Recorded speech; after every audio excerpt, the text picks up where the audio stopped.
Bienvenidos una vez más a Evangelio Bíblico. A continuación te presentamos una prédica del pastor José Manuel Sierra. Recuerda que la Biblia dice, si tu ley no hubiese sido mi delicia, ya en mi aflicción hubiese perecido. Así es que por eso consideramos que es importante escuchar la palabra de Dios. Así es que te invito a que por favor pongamos mucha atención en el siguiente mensaje.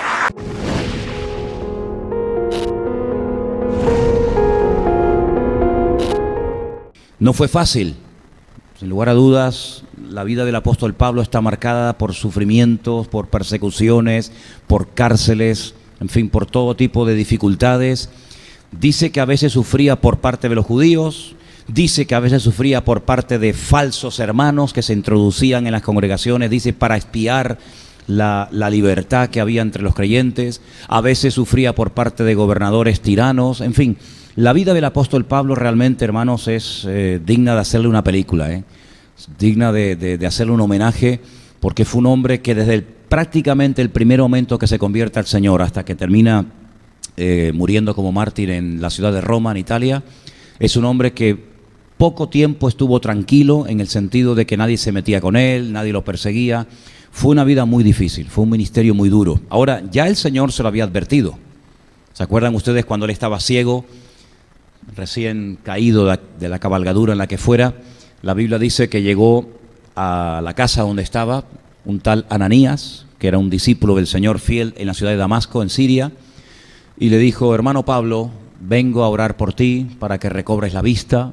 Dice que allí se bautizó, pero dice que también allí oyó una palabra que era más o menos así: el Señor te está liberando de tu pueblo, te está rompiendo todas las ataduras que han estado dominando tu vida y te va a mandar a los gentiles, y te va a mostrar cuánto es necesario sufrir por la causa del Evangelio, por la causa de Cristo. Nunca el Señor le prometió que no se iban a meter con él, como a ningún cristiano le ha prometido eso el Señor, pero sí le prometió el Señor, y a nosotros también, que pase lo que pase y diga lo que diga la gente, el Señor siempre estará a nuestro lado. Que el Señor permite que estemos un tiempo en calma, como que no pasa nada, pues oye, pues gloria a Dios. Que el mismo Señor permite un tiempo de pruebas, de dificultades, de luchas, pues gloria a Dios, da igual. El Señor siempre estará a nuestro lado, no importa las circunstancias externas, lo importante es saber y confiar que Él siempre va a estar conmigo. ¿Cuántos dicen amén? Y yo, hermanos, quiero decirles que cuando confiamos en el Señor, podemos tener la seguridad y la paz y la tranquilidad en nuestro espíritu de que todo está bajo el control de Dios. Los nervios, el estrés, la preocupación, el asustarse por lo que pasa o por lo que dicen que va a pasar, pues oye, esto sí, ahí están las noticias, ahí está el mundo que se asusta, que pronostican, que dicen que va a pasar esto, que puede pasar aquello otro, pero mire, hermano, nuestra confianza y nuestra vida está basada en la palabra del Señor. Y por lo tanto, dice la Biblia que tenemos que tener tranquilidad porque Él nos ha dejado su paz, no como el mundo la da, sino la paz de Cristo, dice que sobrepasa todo entendimiento humano. Hay momentos en los que Dios permite que algún creyente, alguna congregación, alguna familia cristiana pase por momentos difíciles económicos, o por momentos de enfermedad, o por momentos de persecución, o de la índole que sea, pero da igual. El Señor sabe lo que hace con cada uno de nosotros, y creemos que Dios tiene planes, Dios tiene propósitos para nuestra vida, y el Señor sabe perfectamente cómo pastorearte, y sabe por dónde llevarte y por dónde no llevarte, y Él lo hace todo sin equivocaciones y sin tener que pedirle perdón a nadie, porque Él es perfecto. ¿Cuántos dicen amén? ¿Estamos de acuerdo en esto, sí o no? Ok, muy bien. Vamos a ir a la carta de Pablo a los Gálatas. Es una carta extraordinaria. Me gustaría que en esta noche, en fin, prestaran atención a los versículos que se van a leer, a las cosas que desde aquí se van a decir, porque es una carta que se escribió fundamentalmente con el propósito de ayudar a los que ya se habían convertido en el segundo viaje misionero con él, a que no perdieran la libertad. Libertad que podemos tener y disfrutar en Cristo, pero que no fue fácil obtenerla. Ustedes imagínense que en los tiempos en los que se escribió la Biblia existía la esclavitud. De hecho, ustedes saben perfectamente que hay momentos en los que Pablo, en algunas, no en todas, pero en algunas de sus epístolas, en algunas de sus cartas, se dirige a los esclavos y les dice que tienen que mantener una buena actitud, incluso ante amos que no son muy buenos y fáciles de soportar, ¿vale? Pablo no predica en contra de lo que en aquel momento se practicaba, que era el hecho de tener a esclavos y que amos tuvieran diferentes personas a su servicio, pero Pablo sí les escribe a los esclavos diciéndole, oye, si les ha tocado un buen amo, pues oye, gloria a Dios. Si les ha tocado un mal amo, pues den gracias al Señor, porque al fin y al cabo ninguno, ni los esclavos ni los amos, sois esclavos de nadie, porque en Cristo todos somos libres, ¿vale? Pero lo que está bien claro es que el apóstol Pablo no quería bajo ningún concepto que nadie robara la paz y la libertad de los hijos de Dios. ¿Qué fue lo que ocurrió con esta iglesia? Bueno, como todas, nació muy bonita, como todas las congregaciones, nació muy bien. Imagínense tener a Pablo, pastor y fundador de la obra, un privilegio. Pero cuando Pablo se ausenta de la iglesia y sigue con sus viajes y con su ministerio por aquí y por allá, comienzan a entrar en la iglesia enseñanzas extrañas, enseñanzas que comienzan a poner en peligro la estabilidad de la congregación. ¿De dónde procedían esas enseñanzas y en qué consistían? Procedían de unas personas que la Biblia llama los judaizantes. Los judaizantes eran judíos que se habían convertido a Cristo, que habían abrazado a Cristo como el Mesías, pero no querían bajo ningún concepto descartar o rechazar o dejar el férreo cumplimiento a la ley, a la Torá. Es más, las enseñanzas de estas personas consistían en decirle a los gentiles que se habían convertido al Evangelio que si no se circuncidaban y si no guardaban toda la ley de Moisés, con lo que eso conlleva, no iban a ser salvos. Claro, esto aparentemente parece que no es nada malo, ¿no? Es decir, bueno, soy creyente, he conocido al Evangelio, pero también quiero guardar la ley de Moisés. Aparentemente como que no hay nada malo. No, pero cuidado. Era una enseñanza muy peligrosa porque el apóstol Pablo, y ustedes lo pueden leer en Romanos, también por supuesto en Gálatas y en otras epístolas, les decía, mira hermanos, cuando uno acepta al Señor, uno tiene que aceptar todo lo que conlleva el Señor. No puede coger parte del Señor, parte de la ley, parte de tradiciones, parte de costumbres y también parte del Evangelio. Cuidado. El apóstol Pablo es muy claro cuando habla de este tema y por eso la carta a los Gálatas es una carta extraordinaria porque despeja muchas dudas y dice, la ley es perfecta.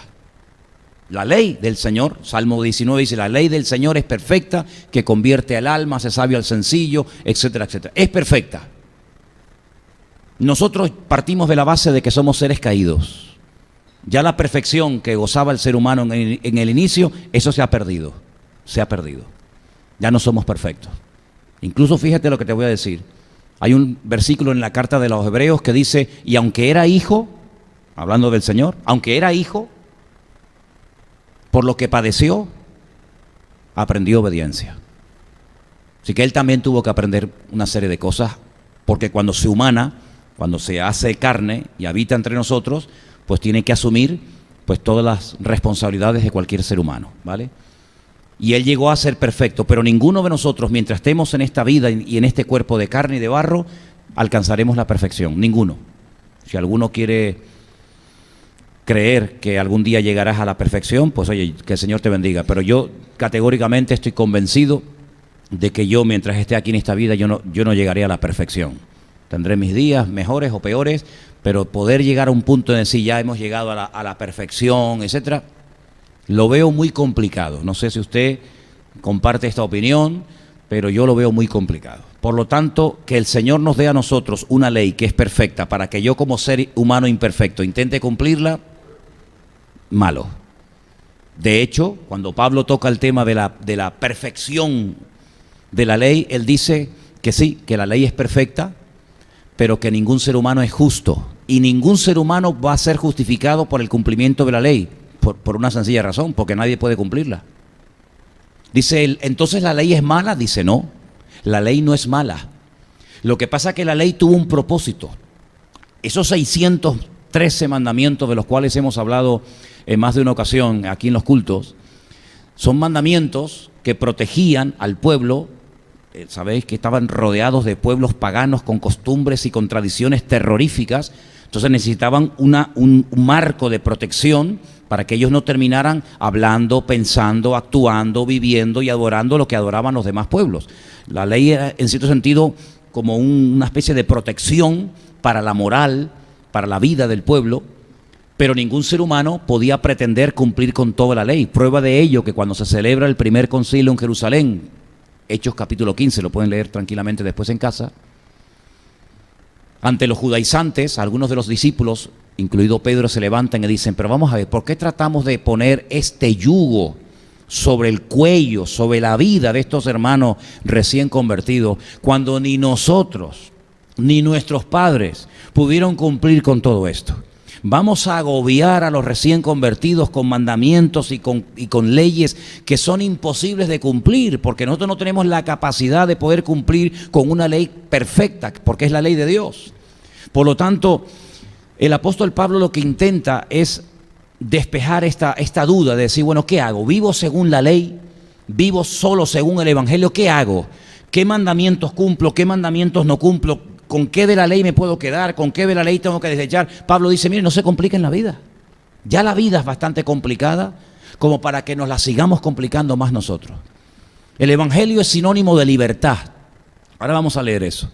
Pero no libertad para pecar, sino precisamente todo lo contrario. El Evangelio es sinónimo de dominio propio, es libertad para no seguir pecando. Porque no es que como ahora no tenemos la obligación de cumplir la ley, significa que podemos hacer lo que nos da la gana. No, porque hay otra ley, y es la ley de amarás a Dios sobre todas las cosas y a tu prójimo como a ti mismo. Y ya con eso ya guardas toda la ley y todos los profetas. Ya con esos dos mandamientos tienes ahí trabajo para toda tu vida. Entonces, estos judaizantes que se metieron en la congregación después de la marcha del apóstol Pablo, les decían a los hermanos, de eso nada, ustedes tienen que circuncidarse lo primero. Y después lo que tienen que hacer es cumplir con toda la Torá, con toda la ley. Y si no, no se pueden salvar. Y Pablo llega a decir cosas contundentes como por ejemplo esta, que el que se circuncida no le sirve absolutamente de nada. Porque en Cristo no es la circuncisión ni la incircuncisión, sino la nueva criatura en Cristo Jesús. Pero parece que estos judaizantes ejercieron una influencia tan negativa en la iglesia que le llegan las noticias a Pablo de que estos hermanos están siendo otra vez arrastrados a antiguas costumbres, antiguas tradiciones, y Pablo les escribe una carta que es una maravilla, que es la carta a los Gálatas, y voy a leerles algunos versículos del capítulo 2, por favor. Gálatas capítulo 2, los versículos, por ejemplo, estamos en Gálatas capítulo 2, voy a leer a partir de los versículos 18 en adelante. Porque si las cosas que destruí, las mismas vuelvo a edificar, transgresor me hago. Si se ha superado algo, ya lo has vencido, ya lo has superado, está, gloria a Dios, vencido, pero otra vez vuelves a atarte a lo que un día destruiste, otra vez estás cometiendo pecado. Porque yo por la ley soy muerto para la ley a fin de vivir para Dios. Con Cristo estoy juntamente crucificado. ¿Lo veis ahí? Ya no vivo yo, mas vive Cristo en mí. Y lo que ahora vivo en la carne, lo vivo en la fe del Hijo de Dios, el cual me amó y se entregó a sí mismo por mí. No desecho la gracia de Dios, pues si por la ley fuese la justicia, entonces por demás murió Cristo. Pablo apela a un personaje que es tan mencionado, pero se le menciona cuando interesa y se toma del personaje lo que interesa, pero no se toma todo. La Biblia dice que el Señor le dio promesas a Abraham. No existía la ley, cuidado, no existían los 10 mandamientos, no existía el libro del Génesis, no existía nada de eso. Antes de la ley, el Señor se entrevista con Abraham y le da una serie de promesas. Y le dice, serás padre de multitudes. En ti serán benditas todas las naciones de la tierra. Y vas a ser padre y a través de esa descendencia pues va a venir el Mesías. Y dice la Biblia que Abraham le creyó a Dios y fue declarado justo delante de Dios. Y Pablo dice, ¿por qué o cómo o cuándo fue declarado justo delante de Dios Abraham? ¿Por medio de la ley o por la fe de creer a Dios en aquellas promesas que le había dado? Y la respuesta es obvia, por las promesas que Dios le había dado. Luego, si fue justificado por la fe, ya no es por obras. Segunda cuestión interesante acerca de esto. Abraham, que es justificado por la fe, no por las obras, cuando él viene de una guerra en la que se enfrenta con naciones 1000 veces más poderosas que él, cuando él viene de la guerra, dice que da el diezmo del botín conquistado al enemigo a un tal Melquisedec, y le da el diezmo a este rey de Salem, Melech Sadek, que es rey de justicia. Dice que no se sabe de dónde salió, que no se menciona ni el nombre de su padre, ni el nombre de su madre, ni tiene árbol genealógico, pero Abraham llega y lo reconoce y le da el diezmo absolutamente de todo lo que ha obtenido en el campo de batalla. Dice, ese sacerdote llamado Melquisedec fue antes de los sacerdotes del libro de Levítico. No existían los sacerdotes del libro de Levítico. No había ni templo, ni tabernáculo, ni nada. Luego, si Abraham es justificado no por las obras de la ley, sino por la fe, y reconoce a ese sacerdote que no había sido nombrado oficialmente por los hombres, pero que Abraham reconoce y se somete a él, y este sacerdote lo bendice, lo que intenta demostrar Pablo es que hay un sacerdote previo al sacerdocio levítico, y es el sacerdocio según Melquisedec. Y en el libro de los Salmos, escrito muchos siglos después de la vida del patriarca Abraham, dice que el Hijo es declarado sacerdote de la orden de Melquisedec para siempre. Entonces es como decir, bueno, aquí hay algo que es previo a la ley, que hace que Abraham reconozca y se someta a ese sacerdote, que le entregue los diezmos, y además, haciendo eso y creyendo a las promesas de Dios, Abraham es declarado justo. Pero luego, cuando viene la ley, dice, y por las obras de la ley, ningún ser humano va a ser justificado. Pero este fue justificado, pero no por las obras de la ley, sino por las obras de la fe. Entonces la pregunta es obvia. Si las obras de la ley, el cumplimiento estricto de la ley no trae justificación, ¿para qué entonces le da la ley al hombre? Y la respuesta es lo que dije al principio: a causa de vuestras transgresiones, a causa de la presión social, a causa del pecado que les rodeaba, ustedes tenían que tener una ley que les protegiera, porque si no tienen una ley, esto es una anarquía, y al final ustedes van a terminar imitando y copiando a las leyes de las naciones que les rodean, porque la presión va a ser inmensa sobre vosotros.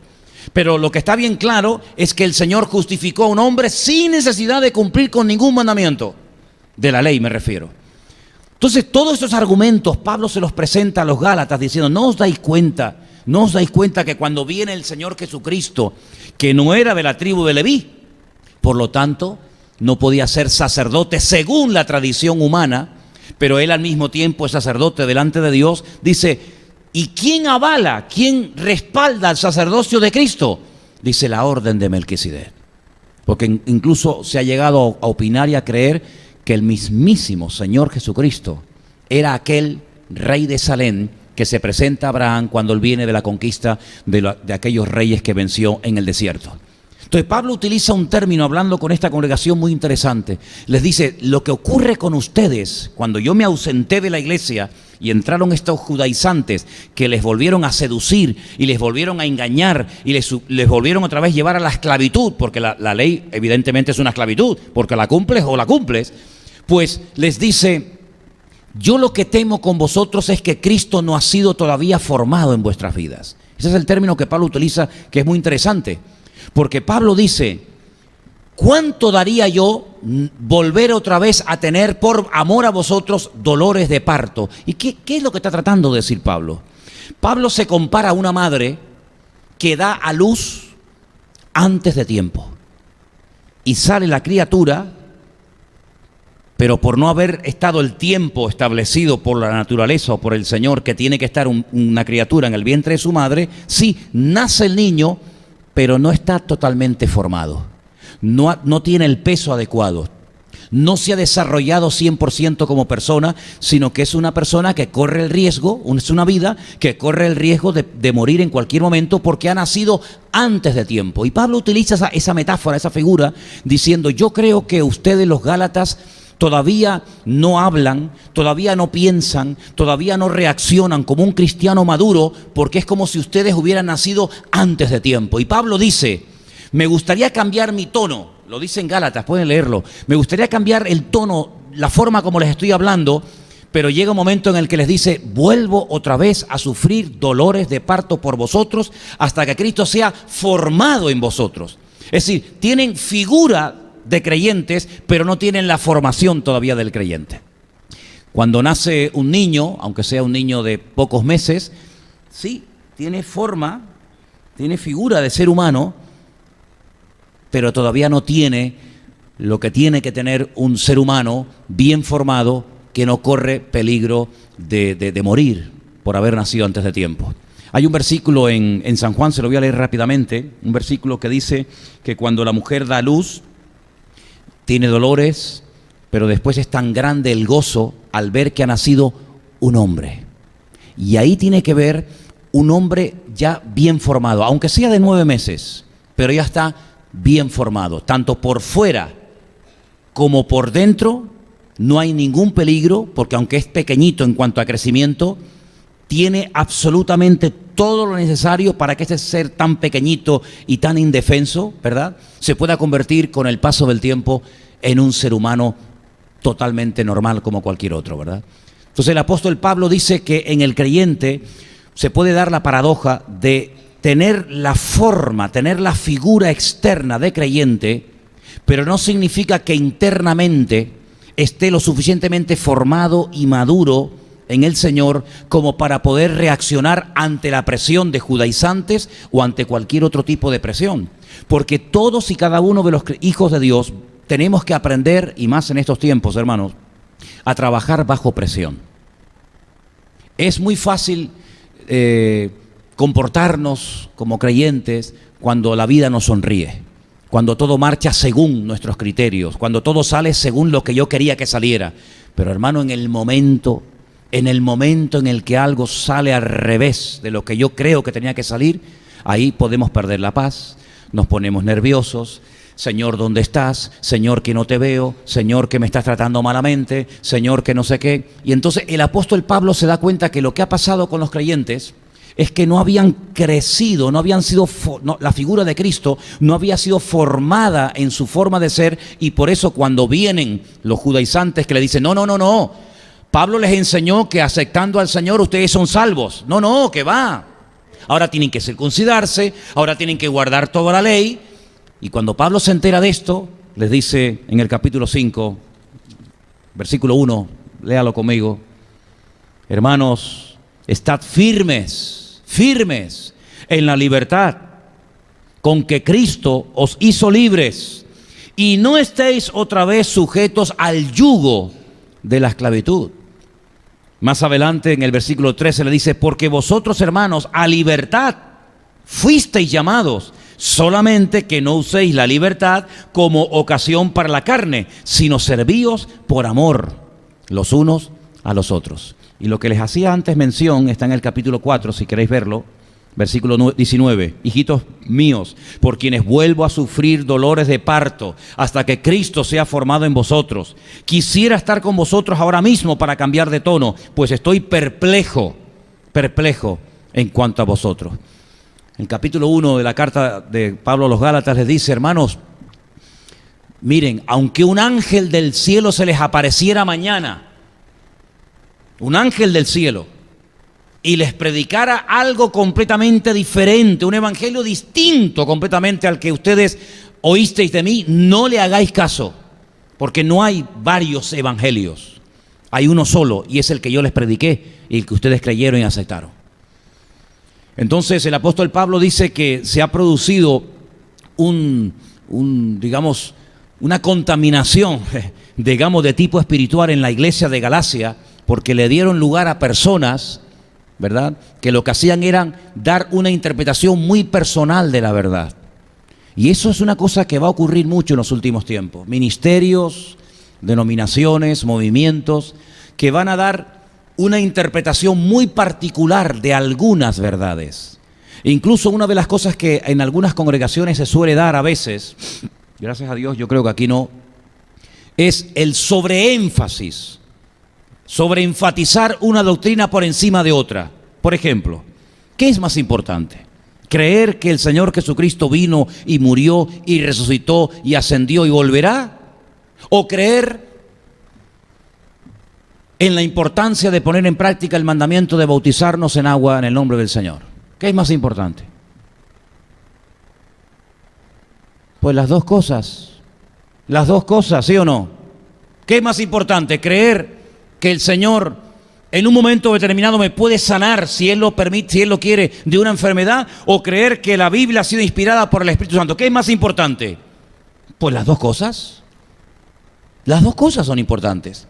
Pero ¿cuál es el problema cuando en una congregación o ministerio se da un sobreénfasis a una doctrina por encima de otra? Es como si usted tuviera un brazo como el que tiene ahora, con la medida que tiene, y otro que tenga 1,5 metros más largo. Uy, eso sería un problema. O si usted tuviera una pierna más larga que la otra, de una forma muy exagerada, tendríamos un problema. Entonces, en una congregación no se puede sobreenfatizar una doctrina por encima de otra.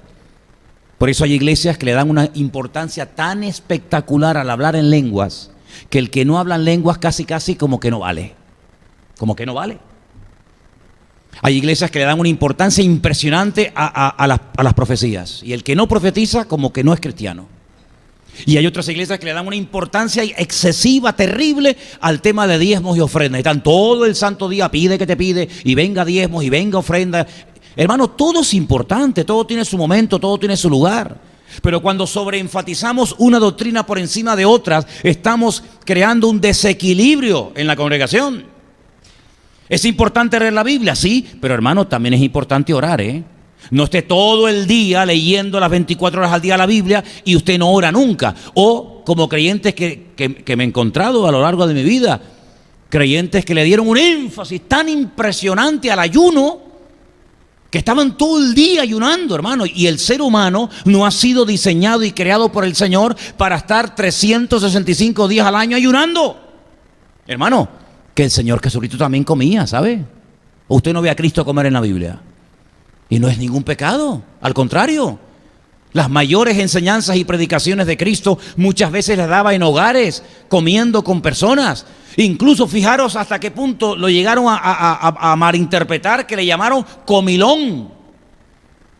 Y él dijo, bueno, vino Juan el Bautista que ni comía ni bebía y lo mataron. Y yo por comer y beber también me van a matar igual, pues comamos y bebamos para la gloria del Señor.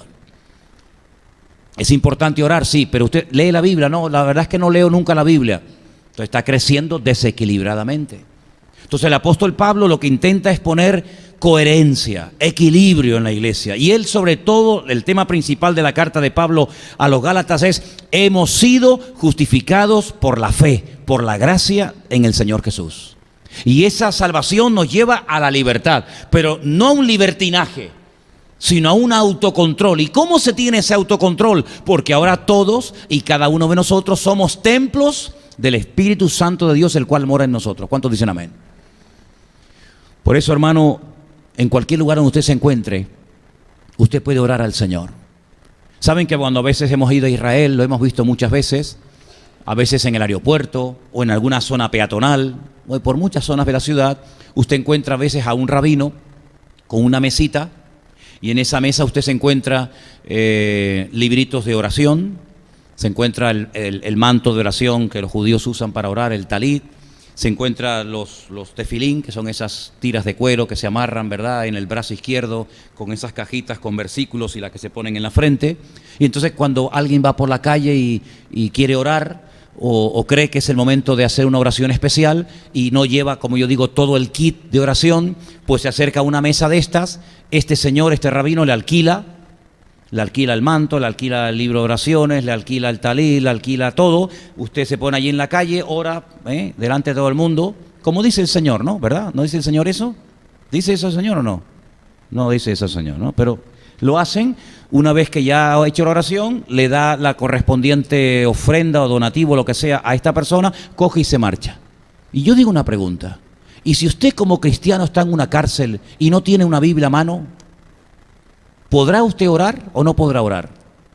Pues por supuesto que sí, hermano, porque no dependemos, gracias al Señor, de cosas. No dependemos de nada ni de nadie más que de nuestro Señor Jesucristo. Y en una cárcel, Pablo y Silas, sin talit, sin tefilín, sin librito de oración, dice que se pusieron a orar y se pusieron a cantar a medianoche al Señor, y los presos les oían, y aquello fue algo tan impactante que se produjo un terremoto y el Señor visitó aquel lugar. ¿Por qué? Porque tenemos que entender de que ya no dependemos de nada ni de nadie. Somos libres en Cristo Jesús. ¿Cuántos dicen amén?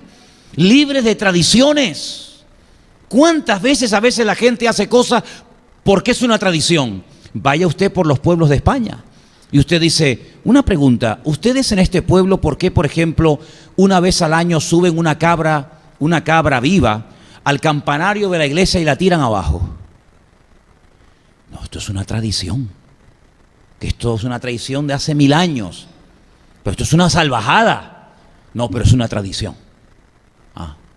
¿Y por qué usted, por ejemplo, va a otros pueblos de España y se encuentra que ponen una cuerda de punta a punta y amarran gansos o patos boca abajo, y usted tiene que salir corriendo y agarrarse del cuello del pato y arrancárselo a cuajo? Y dice, no, esto es una tradición. Esto no se puede quitar. Esto es una cosa de los bárbaros. Esto de los vikingos. No, esto es una tradición. O cuando usted va al famoso pueblo de Tordesillas, en la provincia de Valladolid, allí en la península, y se encuentra que sacan a un toro al campo y miles de personas lo rodean y le van pinchando y clavando por aquí, y hasta que el animal ya está reventado, ya no puede más. Termina muerto, asfixiado el pobre animal. Lo matan, le cortan los testículos, le hacen todo tipo de barbaridades. Vaya usted a decir algo en contra de eso. Lo matan. ¿Y en qué se basan? ¿Cuál es el argumento que presenta el pueblo, el alcalde, los concejales? ¿Cuál es? Es una tradición. Yo doy gracias al Señor de que en Cristo somos libres de tradiciones. Y el Señor nos libre de crear sin querer o queriendo tradiciones. Porque las tradiciones, hermanos, las ponen los hombres, pero el Señor ha venido para romper las ligaduras y hacernos libres de tradiciones. ¿Cuántas personas tenían la tradición, la costumbre de cuando veían pasar una caja de muertos hacer la señal de la cruz? O cuando pasaban por una iglesia, o cuando pasaban por un lugar donde había una cruz. ¿Por qué? Porque era una costumbre, era una tradición. Dios nos ha librado de todo eso. Amén, hermanos. Dios nos ha librado, hermanos, de supersticiones. Uy, martes 13, ni te cases ni te embarques, decía el otro. Y en otros países me enteré que el martes 13 es el día de la suerte. ¿Qué te parece? Hace años, yo no sé ahora, pero hace años cuando me montaba en el avión, usted iba contando las filas del avión, 9, 10, 11, 12, 14. Pues claro, lo supersticioso le pone usted en la silla número 13, fila 13, silla 3, y ya el pobre le da un infarto. ¿Qué te parece, hermano? El gato negro, la sal, el espejo, pasa por la escalera. Ahora viene la Semana Santa. Hay una tradición que no es Biblia. No se puede comer carne. ¿Y saben lo que yo hago en Semana Santa? Saco un aparato que tengo de barbacoa y hago ahí unos asados delante de todo el barrio, que soy la envidia del barrio, hermano. ¿Dónde dice la palabra de Dios que no se puede comer carne? Bueno, cuidado, si paga la bula sí la puede, ¿no? Pero ¿dónde dice? Ni en ninguna parte. Se da cuenta cómo el hombre, queriendo sin querer, se carga con tradiciones, con costumbres. ¿Cuántas iglesias, hermanos, cuántas iglesias dicen no? Una hermana no se puede depilar porque es pecado. ¿Usted ha leído el mandamiento? Dice, no te depilarás. ¿No lo ha leído? Yo tampoco. No se pueden poner un poco de perfume. La mujer tiene que tener el pelo muy largo. ¿Cuánto? A ver, ¿cuál es el largo? ¿20 centímetros? ¿25? ¿32? ¿Cuál es el que usted dice? ¿Cuál es? Porque el largo puede ser aquí, pero el largo también es aquí. Y largo también es aquí. ¿Cuál es la medida? Entonces medimos la santidad por cosas externas. Cuidado, Yo no estoy diciendo que todo vale en la casa de Dios, yo no estoy diciendo eso. Pero Dios nos ha llamado a vivir vidas normales como cristianos y como hijos de Dios. Y a mí no me gustaría que cayéramos en el error de pensar que porque no hago esto y porque no hago lo otro y porque no me pongo perfume y porque no me depilo ya soy más santo que los demás. El legalismo es pecado, porque el legalismo lo que hace es tratar a los demás como si fueran una partida de pecadores, pero yo soy el santo. Todos los demás pastores son unos sinvergüenza. Todas las demás congregaciones están podridas. Solamente nosotros somos los que guardamos la santidad. Eso se llama orgullo. Y no es pecado delante de Dios el sentirme superior a los demás. En vez de cuestionar y criticarnos, es mejor orar y pedir al Señor que haga la obra en los corazones, porque al fin y al cabo la obra, ¿quién la hace? ¿El pastor? ¿Usted? ¿Yo? ¿La iglesia? ¿O la obra quien la tiene que hacer y espero que la haga tiene que ser el Espíritu Santo del Señor? ¿Cuántos dicen amén? Por lo tanto, hermanos, no nos pongamos en una situación en la que creamos que nosotros podemos producir nuestra santidad. Claro, usted tiene que hablar como un cristiano y tiene que comportarse como un cristiano, pero no se olvide que sin la ayuda del Señor no somos nada. Una vez un hombre dice que subió a orar al templo, al lugar donde Dios decidió vivir durante un tiempo. Y dice que cuando subió a orar, dice la Biblia que oraba, sí, pero consigo mismo. Oraba, pero para él. Y le decía al Señor, Señor, yo no soy como este. Yo hago esto y ayuno y diezmo, y no soy como este desgraciado, y hago esto y esto. Y dice que bajó de ese lugar de oración sin ser justificado. Sin embargo, había otro hombre que decía, Señor, yo no soy digno ni de acercarme a ti, ni de levantar la mirada. Fíjate qué conceptos más diferentes, ¿verdad? Qué conceptos más diferentes tiene a veces el Señor de lo que nosotros consideramos que es lo máximo y es lo sublime y es lo mejor de todo, ¿no? El apóstol Pablo lucha con uñas y dientes para que los cristianos de Galacia y para que los cristianos a lo largo de toda la historia, incluidos nosotros, no perdamos la libertad en Cristo Jesús. No perdamos el gozo del Señor, que es nuestra fortaleza. No perdamos el gozo de decir, Señor, mira, hoy no he podido levantar a las 6 de la mañana para orar, ¿sabes? Señor, estaba cansado y no pude. Oré a las 10. Pero no me voy a sentir pecador porque hoy en vez de orar a las 6 de la mañana, oré a las 10. ¿O es que acaso la oración de las 6 es más poderosa que la oración de las 10 de la mañana? Les pregunto a ustedes. ¿Dios no oye igual a las 10 que a las 6, que a las 5, que a las 4, que a las 3? Por supuesto que sí, hermano. Pero cuando creemos que no, es la oración de las 5 de la mañana la que vale. ¿Cómo le gusta al hombre siempre tener algo de lo cual presumir? ¿Cómo le gusta al hombre? No, yo ayuné y yo diezmé y yo no sé qué. ¿Cómo le gusta al hombre siempre tener algo de decir? No, es que yo hago esto, y es que yo hago lo otro. Cuando en Cristo Jesús lo que vale no es lo que tú hayas hecho, sino lo que Él ha hecho y lo que Él está haciendo en tu vida a través de su palabra. ¿Cuántos dicen amén? Yo sé que es muy fácil a veces caer en esto, ¿no? Decir, bueno, pues hay como una especie de esquema personal que cada uno tiene, ¿no? Pues, sin embargo, el único esquema al que tenemos que sujetarnos todos es a la palabra de Dios. Nuestra vida no tiene que ser una vida de escándalo, no tiene que ser un mal testimonio público, pero yo le voy a decir una cosa, nosotros como creyentes tenemos que darle al mundo un testimonio no de gente rara, mística y extraña, sino de gente normal que tiene una creencia viva en un Dios vivo que ha convertido nuestro lamento en baile. ¿Cuántos dicen amén?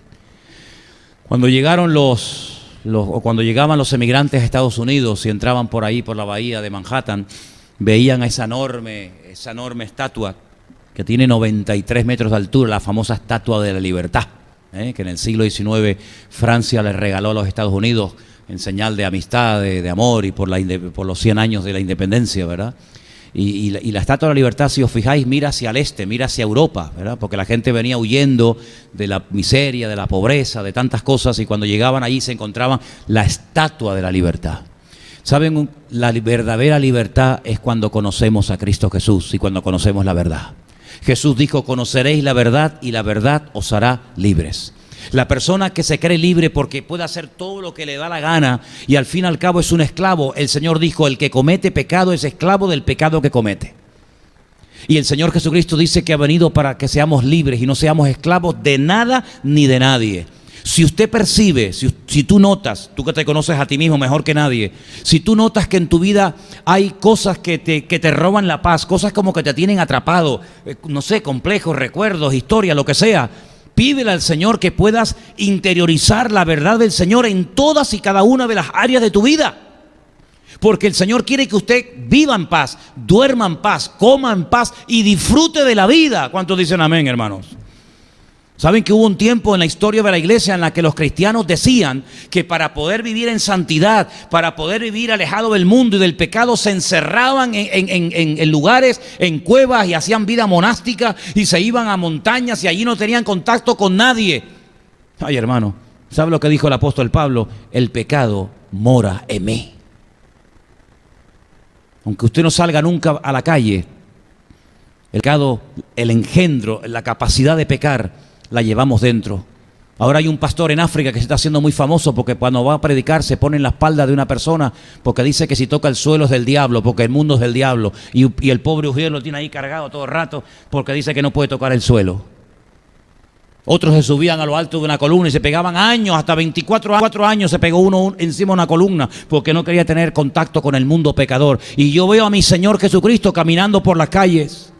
Y yo veo a Cristo comiendo con publicanos y rameras. Y yo veo a Cristo, hermano, tocando a leprosos, que eso era lo peor que te podía ocurrir. Y yo veo a los niños corriendo y se le encaramaban a los hombros al Señor. Si yo no veo a un Cristo, no me toques, no te me acerques, cuidado, con guardaespaldas. ¿Cuántas personas hoy en día que están en el ministerio no te puedes ni acercar a saludarlos?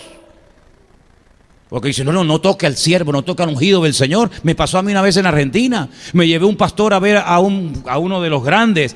Y cuando lo fui a saludar, se me tiraron 4 gorilas encima, los guardaespaldas, y me dijeron, no toque al siervo. Yo me asusté, yo digo, pensé que daba calambre este hombre, ¿qué pasó? No moleste al siervo, me dijo. Bueno, perdóneme. ¿Cristo llevaba guardaespaldas? ¿Quién lleva guardaespaldas? El que tiene miedo que le hagan daño. ¿Quién lleva guardaespaldas? La persona que está amenazada, la persona que tiene miedo y la persona que tiene que cubrirse, y cuando disparen que se ponga el guardaespaldas delante para yo salir corriendo en el coche blindado. Pero dice la Biblia que el ángel del Señor acampa alrededor de los que le temen y los defiende. Y si salimos a la calle y nos matan por ser cristianos, gloria a Dios. Pero el que protege nuestras espaldas, delante, detrás y por todas partes, es nuestro Señor Jesucristo. Por eso no tenemos que tener temor de nada, de santeros, de brujos, de nada ni de nadie. ¿Por qué? Porque el Señor ha prometido estar con nosotros todos los días hasta el fin del mundo. Y que yo sepa, todavía no ha llegado el fin del mundo. ¿Cuántos dicen amén? Quiero terminar en esta noche leyendo unos versículos de Romanos capítulo 3, por favor. Romanos capítulo 3, versículo 20-21. Unos versículos muy interesantes y dicen así. Romanos 3, 20 y 21. Por las obras de la ley, ningún ser humano será justificado delante de él. Esto es palabra de Dios, ¿eh? Si fuéramos católicos diríamos, te alabamos, Señor. ¿Se acuerda usted? ¿No? Ningún ser humano será justificado delante de él por las obras de la ley, porque por medio de la ley es el conocimiento del pecado. Pero ahora, este versículo es tremendo. Verso 21. Ahora, aparte de la ley, se ha manifestado la justicia de Dios, testificada por la ley y por los profetas. La justicia de Dios por medio de la fe en Jesucristo, para todos los que creen en Él, porque no hay diferencia, por cuanto todos pecaron y todos están destituidos de la gloria de Dios, siendo justificados gratuitamente mediante la redención, por gracia, mediante la redención que es en Cristo Jesús, a quien Dios puso como propiciación, como sustituto, por medio de la fe en su sangre, para manifestar su justicia, a causa de haber pasado por alto en su paciencia los pecados pasados, con la mira de manifestar en este tiempo su justicia, a fin de que Él sea el justo y el que justifica al que es de la fe en Jesús. ¿Dónde pues está la jactancia? Queda excluida. ¿Por cuál ley? ¿Por la ley de las obras? No, sino por la ley de la fe. Concluimos pues, quédese con esta conclusión, que el hombre es justificado por fe sin las obras de la ley. Y ya lo demostró declarando justo a Abraham persona que jamás en su vida leyó la ley, ni la tuvo en la mano, ni la aprendió de memoria porque no existía, sino que la ley vino siglos más tarde a través de Moisés. Por lo tanto, si usted quiere vivir una vida victoriosa y en paz y bendecida, preocúpese más en ser que en hacer. Porque parece que el hacer, el hago esto, el hago aquello, como que me da caché, ¿no? Como que me da como aquel, yo oro, yo diezmo. Y la Biblia al que le da importancia es a la obra que Él hizo por nosotros. Y creyendo en lo que Él hizo por nosotros, seremos justificados no por lo que hago, sino por lo que creo. Y lo que creo es que Cristo es la justicia divina personificada. Y a través de Él podemos ser justos. No hay otra posibilidad, no hay otra manera. Queremos intentar a través del esfuerzo, a través de las obras, a través de nuestros méritos, obtener la salvación. Ok, inténtelo. Pero el Señor declara que la conclusión es que ningún ser humano va a ser justificado por las obras de la ley, sino por la fe en la obra y en la sangre de Jesucristo. Y por eso, cuando Pablo se entera de que los Gálatas vuelven otra vez a menospreciar la gracia y a infravalorar el sacrificio de Cristo, dice, pero ¿cómo me hacéis sufrir, hermanos? Estoy como una mujer que está a punto de dar a luz con dolores de parto porque veo que Cristo todavía no ha sido formado en vosotros. Porque a Pablo le dolía decir, cuando llega cualquiera de la calle y os enseña cualquier barbaridad, lo aceptáis de buen agrado. Y yo que estuve entre vosotros, que os pastoreé, que os atendí, que os mimé, que os cuidé, parece que todo lo cuestionan y todo lo ponen en cuarentena. Sin embargo, el apóstol Pablo lloraba y le decía, pero hermano, si el evangelio fue predicado entre vosotros, las maravillas que visteis, los milagros que visteis, la vida cambiada, ¿quién la produjo? ¿Lo que ustedes hacían o lo hacía y lo suministraba el Espíritu de Dios que estaba entre vosotros? Y entonces Pablo oraba y les pedía a los hermanos, no se vuelvan otra vez a enredar, sino que no a libertinaje, a libertad nos ha llamado el Señor. Solamente que utilicemos la libertad no para el pecado, sino para servir al Señor. Porque la libertad me permite decir no o sí, según lo que convenga, ¿verdad? Por lo tanto, valoremos lo que tenemos, hermano. Usted sabe lo que es poder levantarse todas las mañanas y decir, ninguna condenación hay para los que estamos en Cristo Jesús. Eso es una gozada, hermano. Que usted mañana se quiere levantar a las 5 y orar con su familia, o usted solo irse al monte a orar, gloria a Dios, hágalo.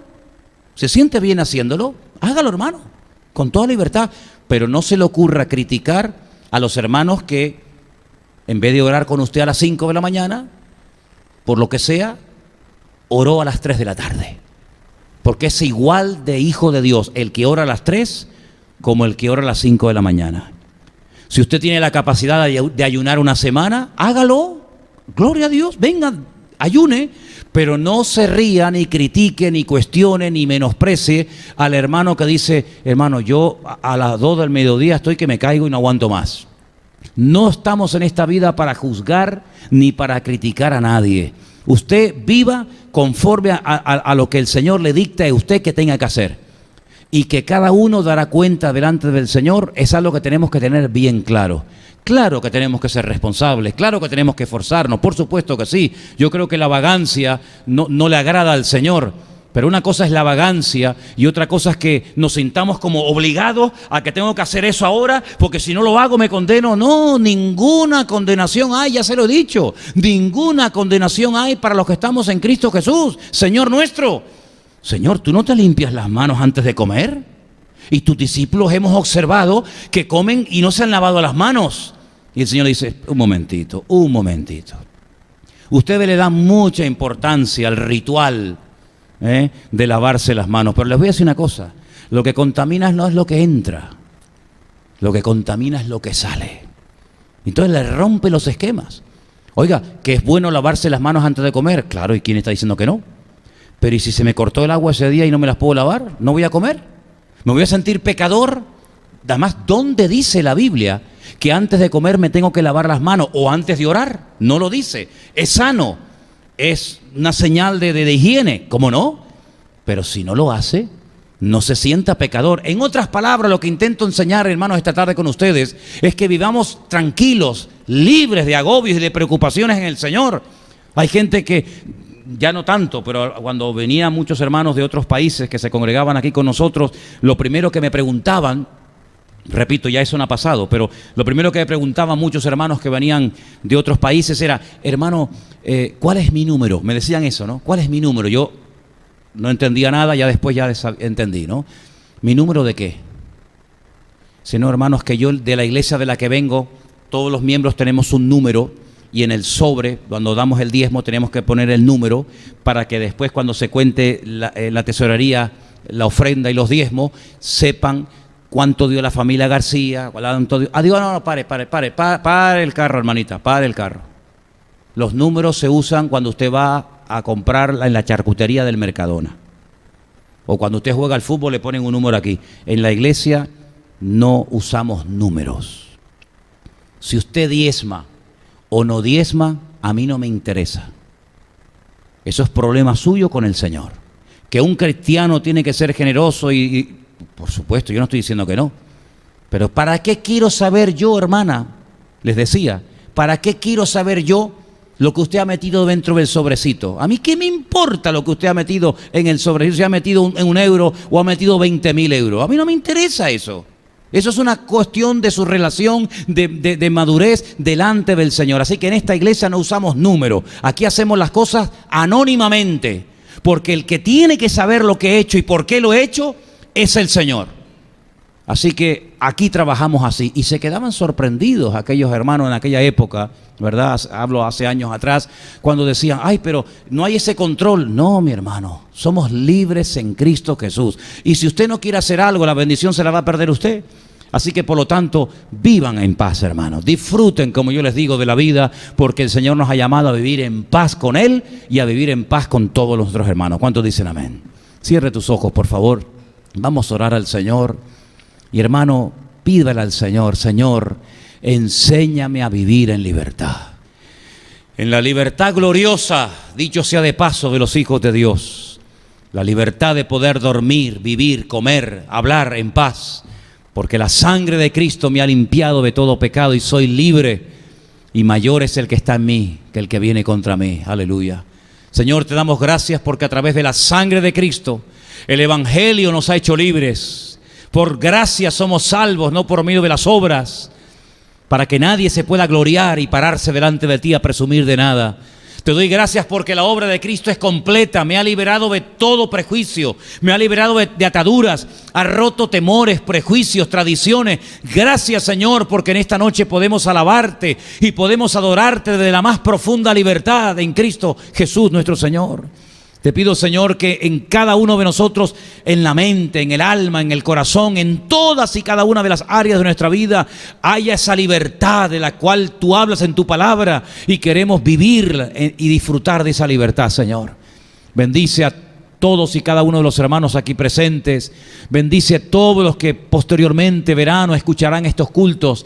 Señor, gracias porque la obra de Cristo es tan maravillosa, tan completa, que no hace falta buscar nada fuera de ti, porque en Cristo Jesús estamos completos y nuestra vida está completa y nuestra vida está satisfecha después de haberte conocido a ti, Señor. Recibe toda la gloria y toda la honra en esta noche, Padre, en el nombre de tu amado Hijo Jesús. Amén y amén. Gloria a Dios.